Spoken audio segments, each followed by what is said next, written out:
শ্যামপুকুর বাটিতে ভক্তর সঙ্গে ঠাকুর শ্রীরামকৃষ্ণ। দ্বাচত্বারিংশ পরিচ্ছেদের প্রথম এবং শেষ অংশ। কালী পূজার দিবসে শ্যামপুকুর বাটিতে ভক্ত সঙ্গে শ্রীরামকৃষ্ণ শ্যামপুকুরের বাটিতে উপরের দক্ষিণের ঘরে দাঁড়ায় আছেন। বেলা 9টা। ঠাকুরের পরিধানে শুদ্ধ বস্ত্র এবং কপালে চন্দনের ফোঁটা।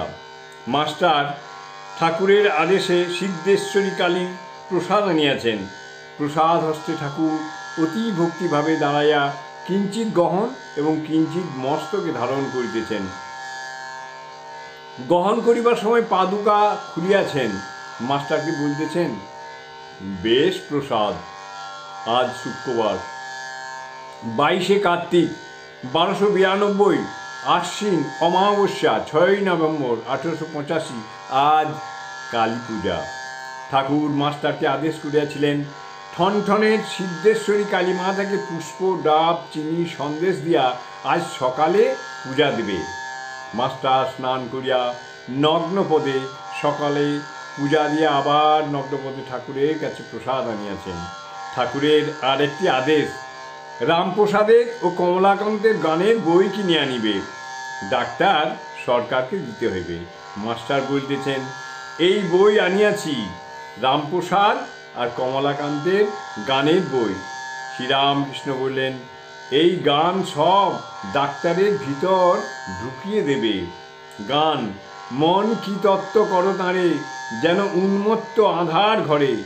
সে যে ভাবের বিষয়, ভাব ব্যতীত অভাবে কি ধরতে পারে। পরের গান, কে জানে কালী কেমন, স্বরদর্শনে না পাই দর্শন।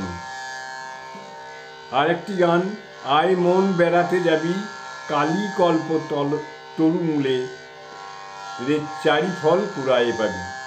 আয় মন বেড়াতে যাবি। পরের গানটি, মন রে কিসি কাজ জানো না, এমন মানব জমি রইল পতিত, আবাদ করলে ফলত শোনা। এই গানটি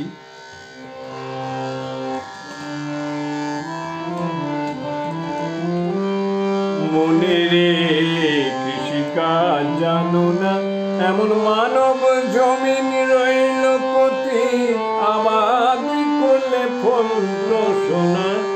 মনে রে কৃষি কাজ জানো না, কালী নামে দাউরে বেড়া, ফসলে তো চিরূপ হবে না। কালী নামে দাউরে বেড়া, ফসলে তো চুপ হবে না। সে যে মুক্ত কেশির শক্ত বেড়া, তার কাছেতে জন্মেছে না। মনে রে কৃষিকাজ জানো না, পদ্ম কিংবা শতাব্দান্তে বাজাপ্ত হবে জানো না। পদ্ম কিংবা শতাব্দান্তে বাজাপ্ত হবে জানো না। এখন আপন এক তারে মন রে, চুটিয়ে ফসল কেটে নে না। এখন আপন এক তারে মন রে, চুটিয়ে ফসল কেটে নে না। মনে রে কৃষিকাজ জানো না, মনে রে কৃষি। গুরুদত্ত বীজ রোপণ করে ভক্তি বাড়ি সেচে দে না। গুরুদত্ত বীজ রোপণ করে ভক্তি বাড়ি সেচে দে না।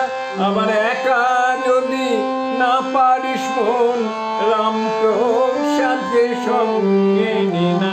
আবার একা যদি না পারিস মন, রামপ্রসাদকে সঙ্গে নে না। মনে রে কৃষিকাজ জানো না, মনে রে কৃষিকাজ জানো না, মনে রে কৃষিকাজ জানো না।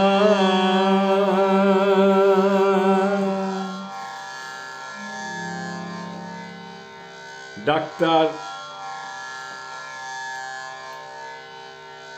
মাস্টার বলিলেন, আজ্ঞা হ্যাঁ। ঠাকুর মাস্টারের সহিত ঘরে পায়চারি করিতেছেন। চটি জুতা পায়ে অত অসুখ সহাস্যবদন শ্রীরাম উষ্ণ। আরও গানটাও বেশ, এ সংসার ধোকার টাটি, আর এ সংসার মজার কুটি। ও ভাই আনন্দে বাজারে লুটি। মাস্টার আজ্ঞে হ্যাঁ। ঠাকুর হঠাৎ চমকিত হইতেছেন, অমনি পাদুকা ত্যাগ করিয়া স্থিরভাবে দাঁড়াইলেন, একেবারে সমাধিস্থ। আর জগন্মাতার পূজা, তাই কি মুহুর্মুহু চমকিত এবং সমাধিস্থ। অনেকক্ষণ পরে দীর্ঘ নিঃশ্বাস ফেলিয়া যেন অতি কষ্টে ভাব সম্বরণ করিলেন, জয় ঠাকুর, জয় ঠাকুর, জয় ঠাকুর। ওম স্থাপকায় চ ধর্মস্য সর্বধর্মস্বরূপিণে অবতার বরিষ্ঠায় রামকৃষ্ণায় তে নমঃ।